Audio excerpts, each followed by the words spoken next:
Donc on connaît le film Matrix.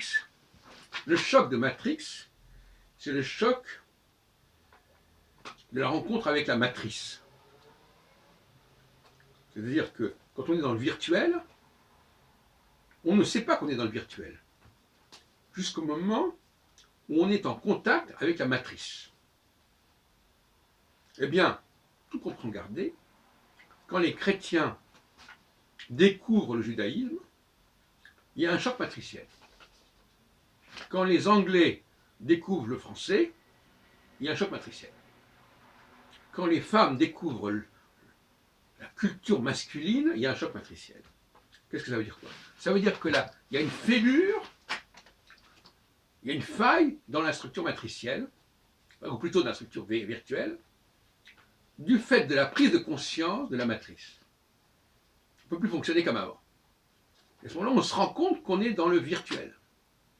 Les chrétiens qui ont une véritable connaissance du judaïsme se rendent compte qu'ils sont dans le virtuel, qu'ils vivent dans un monde virtuel qui n'existe que par référence à la matrice judaïque.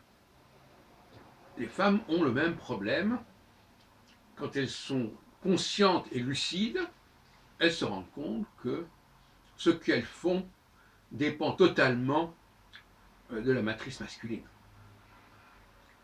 De la même façon, la prise de conscience de l'existence d'un leader matriciel va remettre en question le sentiment d'un groupe d'exister par lui-même, d'avoir sa propre dynamique, alors qu'en réalité, cette dynamique n'existe que par référence à cette structure matricielle. Donc la matrice, c'est ce qui risque de faire éclater ou imploser le monde virtuel. C'est comme ça que je vois les choses. Et les frères Warshawski, qui sont devenus les sœurs Warshawski, je pense qu'ils doivent être d'origine juive probablement, on peut penser que d'une certaine manière, c'est leur réflexion sur le rapport entre christianisme et judaïsme qui a pu inspirer la matrice. Alors c'est une hypothèse complètement gratuite, mais d'une certaine manière, je vois dans ce film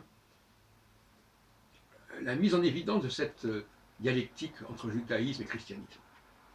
Le judaïsme jouant le rôle de la matrice et le christianisme étant un monde imaginaire, virtuel, qui n'existe que par référence à cette matrice.